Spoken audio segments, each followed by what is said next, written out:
Welcome to another expert podcast run by UNESCO's Inclusive Policy Lab. This is part of our expert series focusing on a post-COVID reset, meaning, of course, from our perspective, a reset along a more equitable and smart path. As usually in this series of podcasts, the conversation will revolve, on the one hand, around concrete policy measures that our invited experts see as being conducive to such a recovery, and on the other hand, on the data and the knowledge that we have, or maybe that we need, that could or that should inform the required policy shifts. Our expert today is Arianna Legovini of the World Bank, where she founded and leads the Development Impact Evaluation, DIME, group. Her expertise is in improving the generation and use of research in development practice and policy.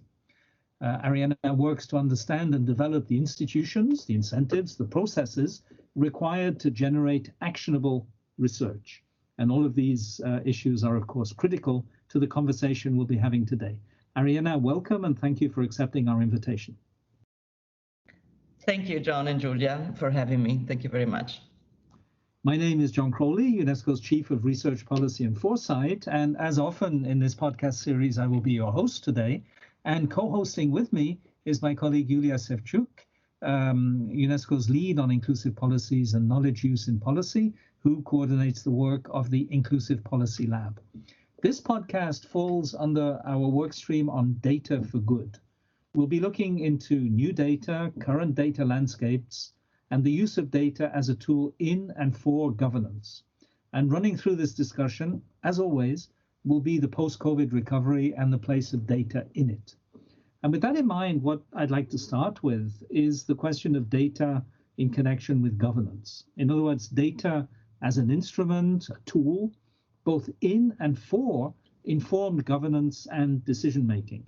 We've had some very interesting discussions in other podcasts, which I encourage you to listen to if you haven't already, on how the private sector has seen massive investment in data culture and in the capacity to engage critically and absorb data in corporate decision-making. So with that in mind, but obviously focusing on the discussion between representatives of international organizations this time, where do the public sector and policymaking relevant to the public sector stand? How, Arianna, would you assess the progress being made in the public sector to transition from old-style data landscapes reigned in by statistics in the very old 18th century sense of the word, ultimately, to a much more complex and faster evolving context of new data? Or to put it very crudely, what's 21st century data in the public sector, in your view? Wow. Okay, that's an important question, and it is work in progress. Building the institutions for actionable evidence, what I would call evidence to inform decisions, it's a long process of building capacities in governments. And it has less to do with the type of data that is available and more with creating the capabilities to understand the value that data can add and the pathway through which we can push policy action. I think in the case of government, new data, especially high-frequency transaction-level data, has or adds some drip. In part, I think it's because visualizations of shiny data points attract our attention. They're watched, downloaded, shared like never before. But more importantly, high-frequency transaction-level data holds the promise for minute-by-minute flows of information that can inform decisions just in time.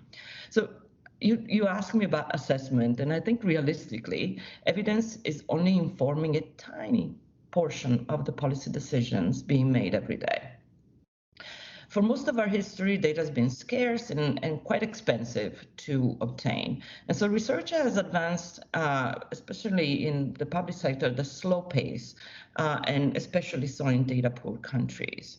But with the explosion of data from smartphones, mobile networks, e-services, and e-government, we can now envision a world where more and more decisions can be guided, informed, and evaluated by just-in-time research and evidence. So the private sector you mentioned is quite kind of a leader in this, especially large corporations from social media and others who are using research and evidence on really on a 24/7 basis, and a lot of experimentation with their client base to maximize profits or maximize viewership, etc. I think the potential in the public sector is there, but the process has been quite more arduous to affect. Now, the upside, though, of using it in the public sector and for public policy is to significantly shift the path of human progress. So it is quite exciting. The opportunities are huge. There are also dangers. I feel that poor analysis, lack of understanding of inherent biases in the data we use, poor understanding of comparative statics versus general equilibrium effects, lack of understanding of correlation versus causality, et cetera, can lead us to the wrong conclusions and wrong guidance. So the scarcity I feel that we now face is one of limited high-quality research skills and institutional capabilities to help us make sense of all the data and turn it into a positive resource for human progress. Thank you. And we have much to come back on in what you were saying. I'd like actually to make an almost immediate follow-up, which I think is very connected to what you were saying, in terms of the barriers embedded in traditional statistical institutions and procedures with respect to the kind of vision you were presenting of real-time data to inform policies. One is that in the statistical tradition, there's been a strong emphasis on clean, rigorous, technically well-designed data, and the data collected for a specific purpose. Whereas one of the challenges, which you've already referred to, is that much of the data that is currently available and perhaps not sufficiently used is first dirty data. It's very noisy. It requires a lot of work to make it usable. And secondly, it's data that was not collected for a particular purpose. It needs to be repurposed or repackaged in order to be made useful for a particular purpose. This makes it richer, but it creates challenges to the way in which public statistics have traditionally been organized. And then the second big issue, perhaps even the elephant in the room, is privacy and data protection rules, which often impede the use of data from these kinds of sources, and indeed often impede even the sharing of operational data from public institutions across barriers. In many countries, for instance, I think this example came up in a previous podcast in this series, social security administrations and tax administrations are forbidden from sharing data for reasons that are connected to perceptions of privacy and individual freedom. And while in the case of personal data, that is probably very defensible, in the case of anonymized patent-level data, it's probably very inefficient. So I'd just be interested in your views on those two types of barriers, the spirit of statistics and the data protection issues, and how they impede public sector data use and how they could be overcome while respecting the very real concerns about data protection issues. So I would start by saying that it is very rare for data to be ready for use, irrespective of whether it was collected for a purpose or whether it's collected as part of the transformation in technology. I find that the research is a great organizing principle to create data sets and data systems that can be applied to answering specific policy questions or specific research questions that are policy relevant.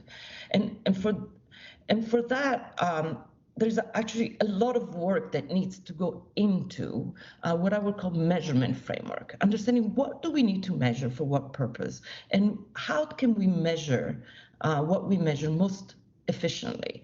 So in the past, this was quite an expensive process because almost everything was based on face-to-face surveys in the field and kind of stretching our capacities to build measurement framework as we would have liked to build them. Today, the latitude of what we can go after is so large and exciting.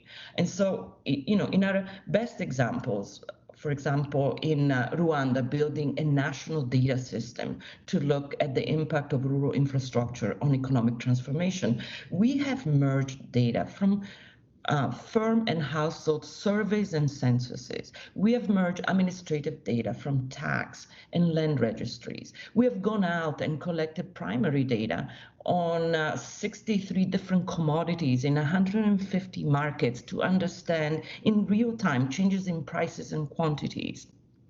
We have merged that with data from GPS, from trucks, delivery trucks, and so forth and so on. And not everything has to be very costly. We can combine very detailed data from statistical agencies with data that comes, almost automatically from those GPS trackers, and really increase the understanding and the dynamic understanding of geographical space. So when the government rehabilitates a rural road, we can tell almost in real time how that affects arbitrage opportunity between nearby markets and kind of shifting produce, increasing the returns to farmers and increasing the availability of food and averting food crises in some markets. So this becomes a quite exciting operation that we were never able to do before.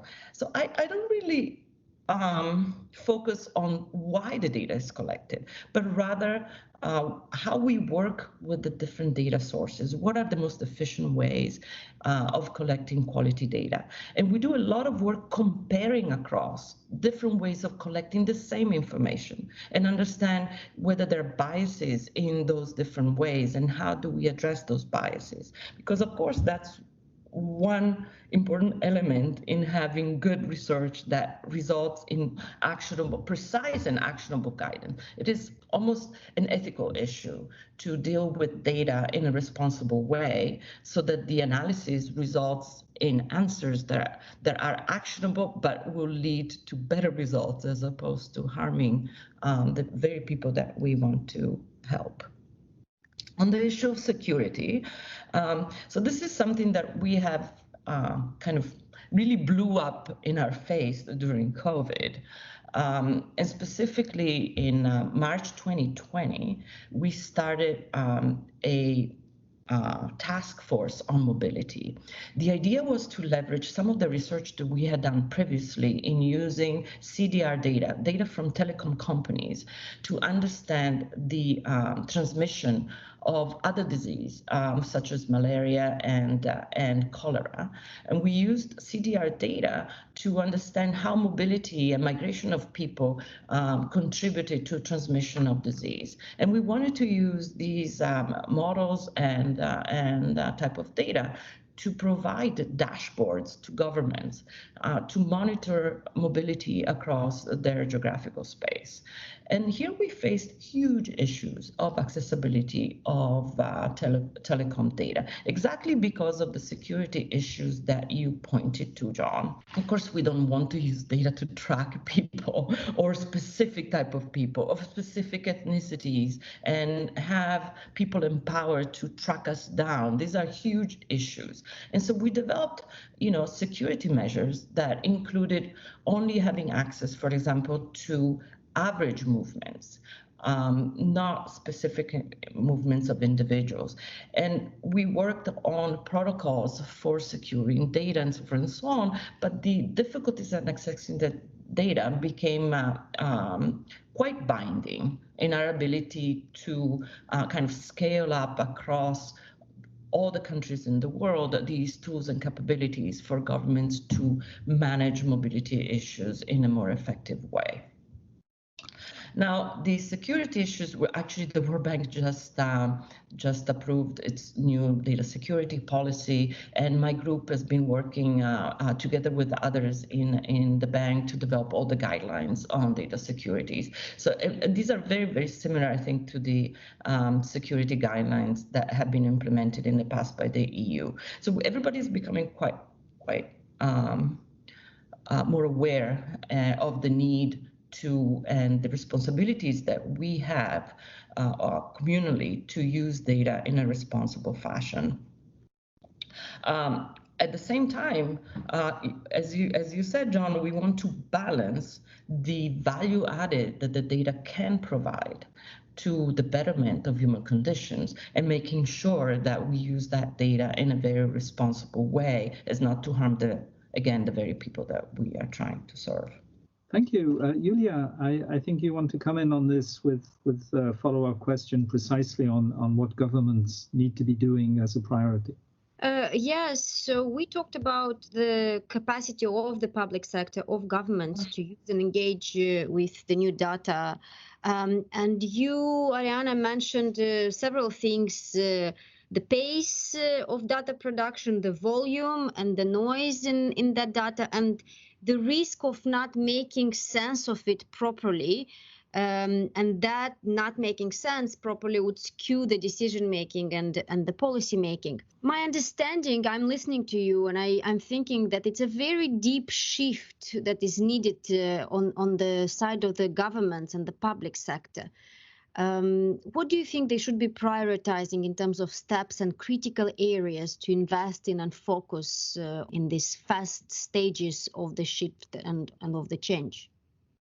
So I've invested my whole career on the issue of how to increase capacities in governments to make more systematic use of data and evidence for the purpose of improving the results and the effectiveness of public interventions. I would say that my main answer is co-production. The co-production of evidence between research and practice is actually fundamental. First, because research skills are very scarce, and we need to focus them on the question that potentially can make transformative difference on the results. And so practice must help inform and shape the objective of the research. And second, because without putting the evidence into action, the value added of the research is lost. Thus, we need our own research capacity to help build capacities and shape practitioners' capacities to put evidence into action, really supporting the building of institutions and capacities over time.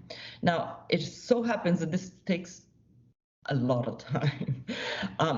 There are no short-term solutions to building capacities in governments for the systematic use of data and evidence.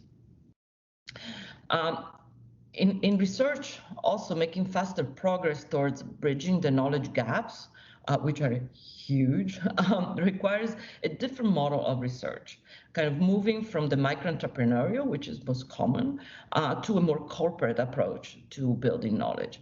At DIME, for example, we have invested in a different research production function and associated workflows to really capitalize on our scale and specialize in the delivery of research.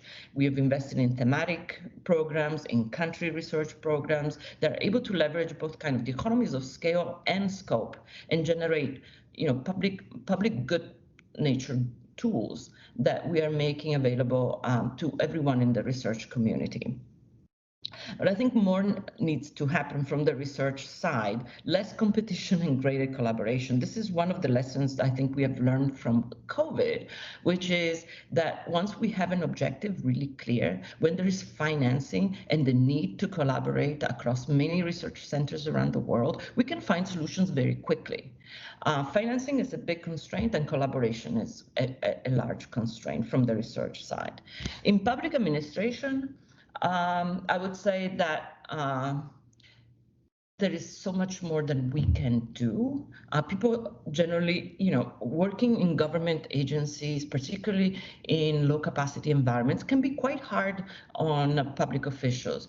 They often lack the resources, the agency, the autonomy to take decisions that make a difference. And so I find that we can provide a lot of excitement in these discussions by empowering public officials to set the agenda, to be active participants in the process of what I would call adaptive and iterative research that provides them with the training, the tools, the information, the understanding on how to affect change and kind of see the light at the end of that tunnel. I find public officials respond very positively to the excitement that we ourselves feel that we can make a large and significant difference in results. And so we focus on training and learning by doing, investing tools, dashboards. Mostly we invest in accompanying the whole process of design and implementation of policies. So this is, I think, one shortcoming of development agencies, that they focus a lot on design and financing, but very little on accompanying process while they happen. And so kind of helping programs and policies on the ground experiment, finding for themselves. So really a focus on local knowledge and how that local knowledge can inform their decisions in real time. Gets everybody excited and motivated to invest more. So I don't think I've answered really your question in terms of what, all the things that need to happen in government. But I would say that kind of motivating and increasing the understanding of what data and research can help people do in increasing results and documenting their own successes, negotiating their own budgets, and so forth and so on, can be quite powerful to move that ship in the right direction. Thank you. You did reply to my question, and you took it a bit farther in the sense of saying that it's not only new data the government should be focusing on and developing their new capacity in, but it's also a matter of integrating different forms of knowledge, such as research or statistical data, new data, and making sense of those as a coherent whole and using all of those for policymaking.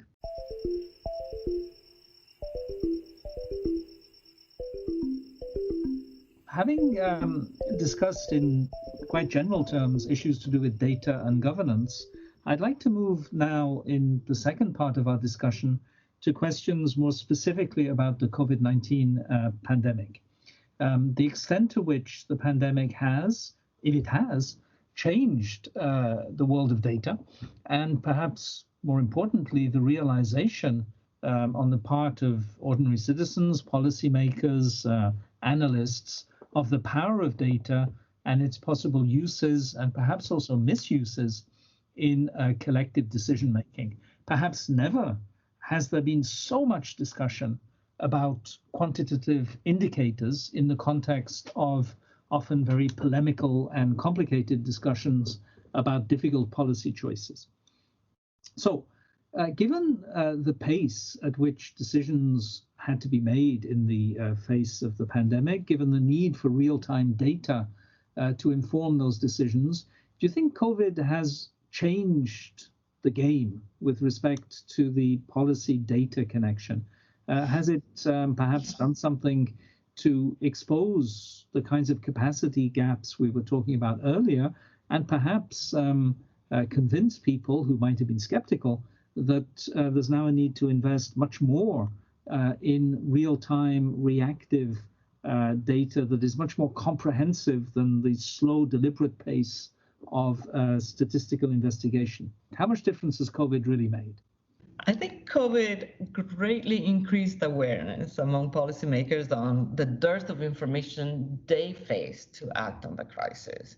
And so demand for real-time analysis surged quite substantially across all of our client base and stimulated a lot more work from our side as well.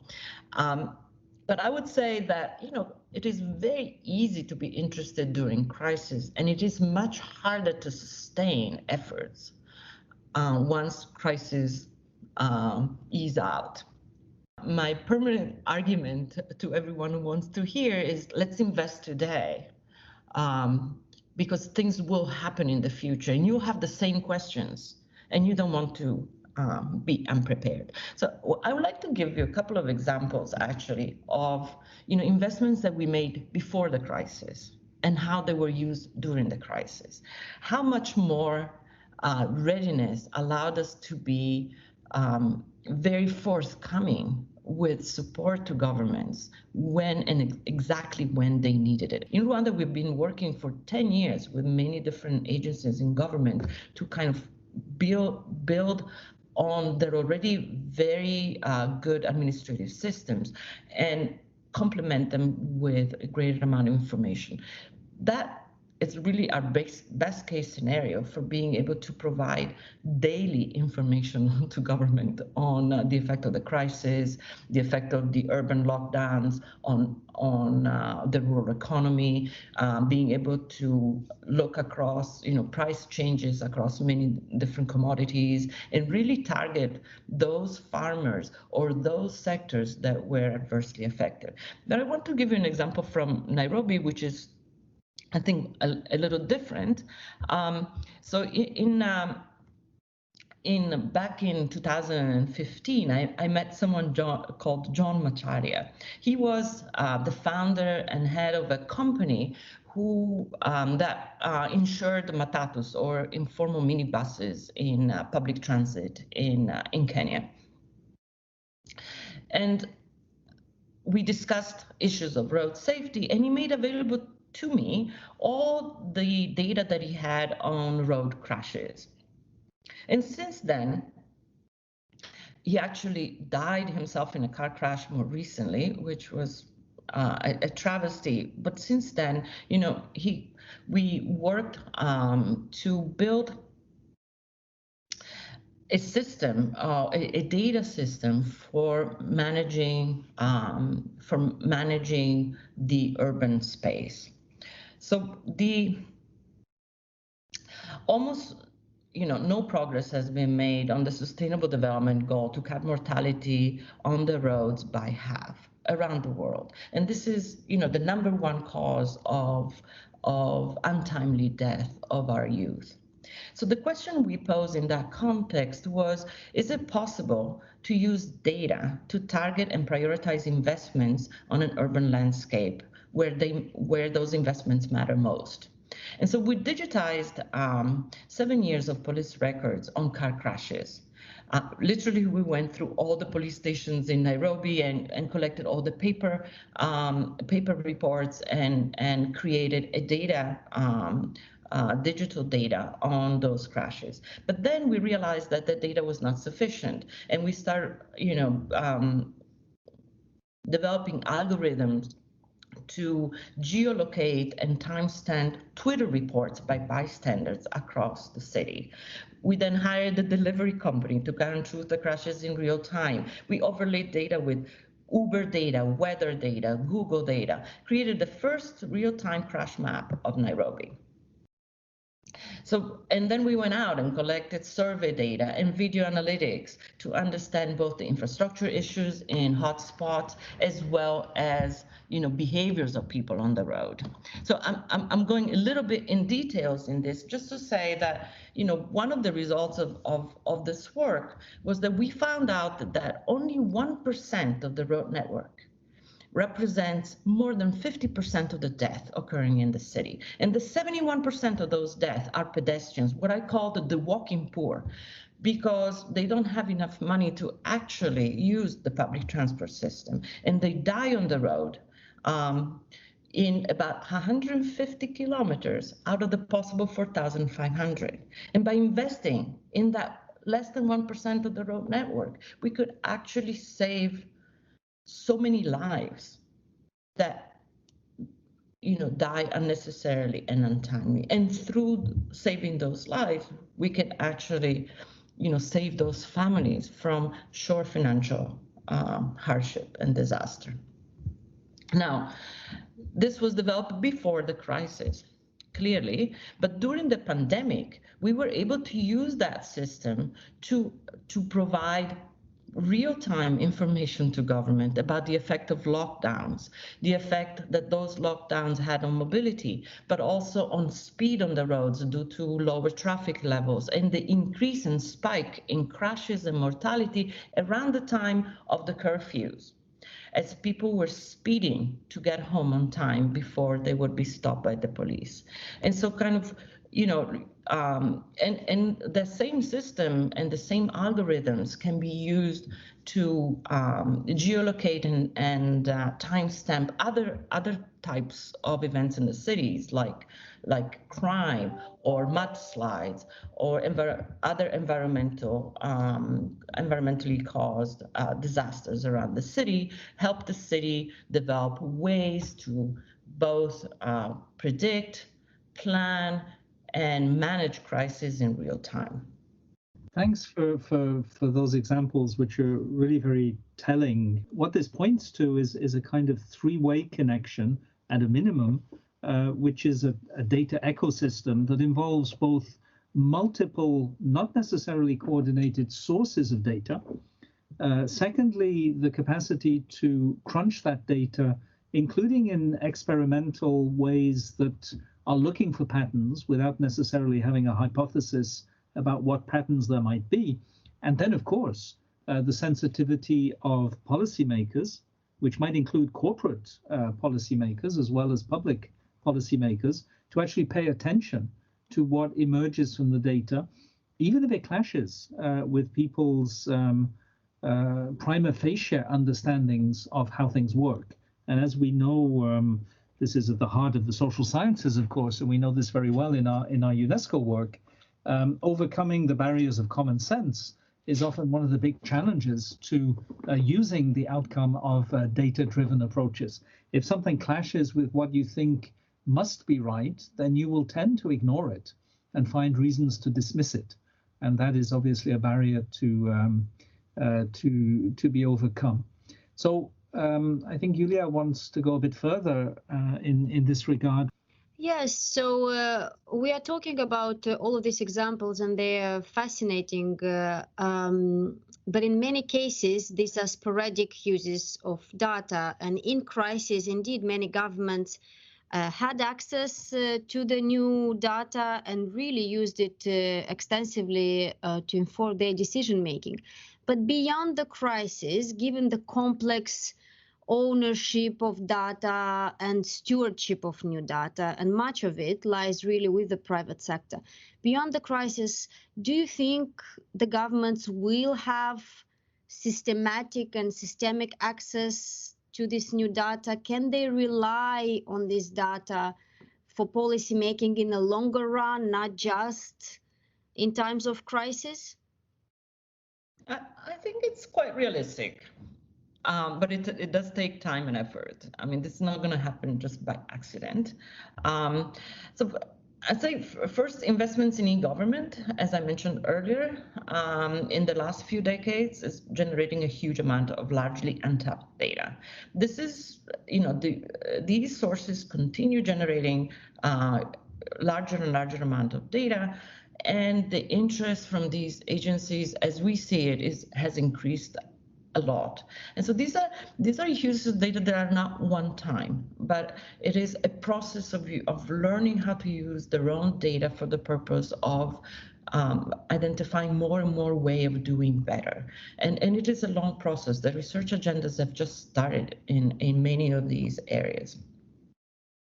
I mentioned working with justices. I mentioned working with procurement data, electronic billing for tax data. All of these areas are very important. Now, you mentioned the private sector data. And here we overlay really public sector with private sector data. It is proprietary in many cases, it is true, but a lot of it is publicly available and can be scraped directly from the web. In the case of road safety in Nairobi, we scraped 250,000 tweets from the web. to for a period of 8 years to geolocate and timestamp road crashes. In the case of even in case of government data, we scraped 80 million records from the web in the case of the Indian justice system across all court levels. Now, it required quite a bit of effort. I'm not dismissing the effort, but it is possible to gain access to a lot of data. And the second point I want to make about private sector companies is that we have found a huge increase in interest in those companies in making a difference in development. And so we are working with telecom companies, social media giants. We are working with huge commerce platforms and transport companies all over the world to use their data and put it to good use. Listening to you, I was thinking that we made a full circle. You're saying that there is a lot of data generated on the public sector through the e-governance, and if there is need for more data, there are many different sources and possibilities of getting it from the private sector. The challenge is not getting data. From what I hear you saying, the challenge is making sense of it. Yes, I would agree with that. Definitely.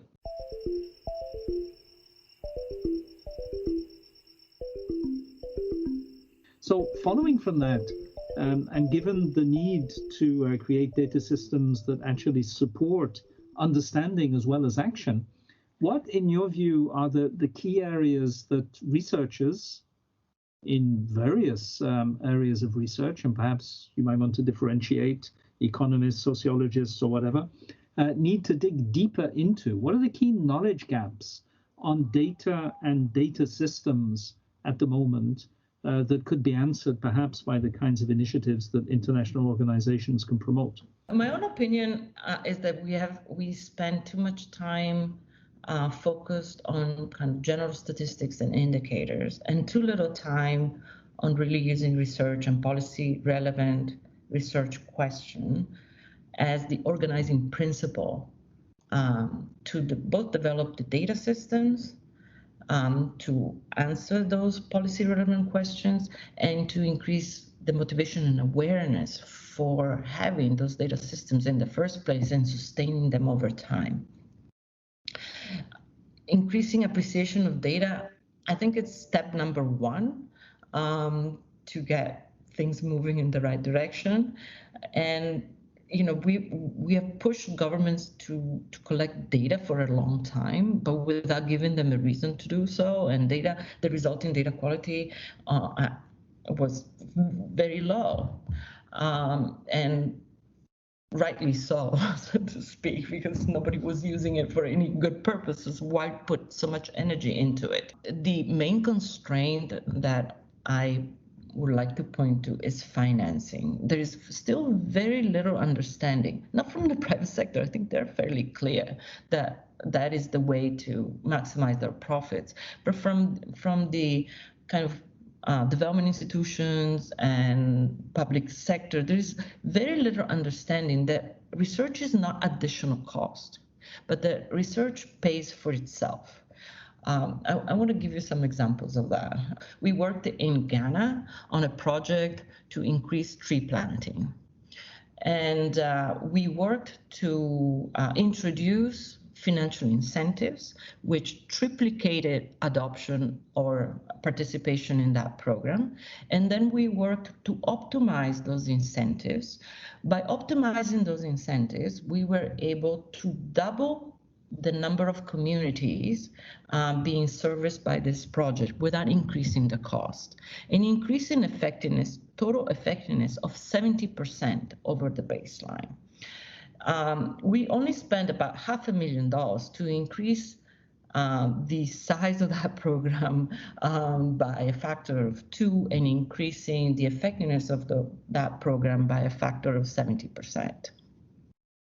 In the case of Côte d'Ivoire, we ran a heterogeneous impact analysis across the participants to a Cash for Work program. Very vulnerable populations, all deserving of being included in a social protection program. However, what we found is that women were able to extract twice as much value from that program. And that by retargeting that program more heavily towards women, the effectiveness of that program could be increased by 70%. Again, this is another example where the research was a tiny amount of that program's cost. And by using research, we were able to increase the effectiveness by huge margins. I have so many examples of this across all of our work that says that that we need to invest not in any specific ideas, but really in the adaptive role the research can play in changing the path of design and implementation of public policy. Not as an afterthought, not as an ex post evaluation, but as part and parcel of the way we do things, by creating those data capabilities, by experimenting with different options, by entering a path where all the decisions or a lot of the critical decisions in the evolution of any program and policy is guided by a process of research that can really shift our understanding and shift our priors. Thank you. I really like that approach because it brings together the two dimensions of construction that social scientists like to emphasize, the fact that data are constructed, of course, epistemologically, in the sense that they encode a certain way of thinking about the world. And of course, they're also constructed technically and institutionally. Data isn't there like mushrooms in the autumn forest to be simply picked up from the ground. There is an active process of making it in order to be able to use it. And I think those are really important points for anyone interested in data to keep in mind. Well, the last question is always about recommendations for policymakers and for the public sector. So when it comes to the new data and its better and more effective use in policymaking and decision making, what are your key recommendations? And we've been talking about this throughout the podcast, but if you could distill those pointers, could you tell us what are the most important? Okay, so that turns out to be a little difficult to distill a few. I would say, it is important for policymakers to ask. Not everybody can specialize in data and research, but to demand that programs and policy and advice be based on good data and research should be their priority. And I say the priority because I do believe that the type of research that can help, that type of adaptive, high rigor research that can help them navigate implementation of their programs and policies is actually the next best investment. The investment that has the highest return relative to its cost. Become informed consumers, investing in sufficient understanding to ask the people that provide those services, those data and research services, the right questions, and figure out whether the advice they get is the right advice would also be in my priority list. The other is to invest in having some, however many as possible within each context and each and the constraints that they face, but to have dedicated teams that can interface and be the ones that we can work in building the internal capacities to sustain the efforts and to expand those efforts over time. I feel from our side when we work with agencies, it takes a decade for an institution to to own their data and their ability to analyze it, that we can help with dashboards and trainings and so on, but that there is a lot that needs to happen internally to align and empower the people who deal with data and research internally to translate into lessons. The face-to-face is a fundamental element. People thinking that papers will make a difference. They make a difference for like-minded people. They make a difference to other researchers, but they don't make a difference on the ground. And we're investing in the face-to-face and the institutions through which conversations happen, and linkages between what we do and what we know kind of happen, I think is a great priority. There is an opportunity. A lot more resources are available today on, digitization projects and investing in even more digital systems. Those clearly can be leveraged and linked, not just contracted out, but linked to these institutions for thinking what is most important for us to build on knowledge on, what are the opportunities to contribute to the policy-making process. So linking the ITs to the thinking is a huge opportunities moving forward. Thank you. I think we've had a really great conversation. The time flew, and I think we've maybe not resolved anything, but we've certainly raised and addressed and given pointers towards the solutions to a whole range of really exciting questions. So thank you very much, Arianna, for spending this time with us. Thank you, Iulia, for co-hosting. I hope you enjoyed it too, as I'm sure the audience did. And I really look forward to continuing these conversations on other occasions, perhaps in other settings, and of course, to coming back to some of these issues in future podcasts for the Inclusive Policy Lab. Arianna, thank you so much again for all your insights and for giving us your time. Thank you, John, and thank you, Iulia. This was great. I really enjoyed myself. Thank you to both of you.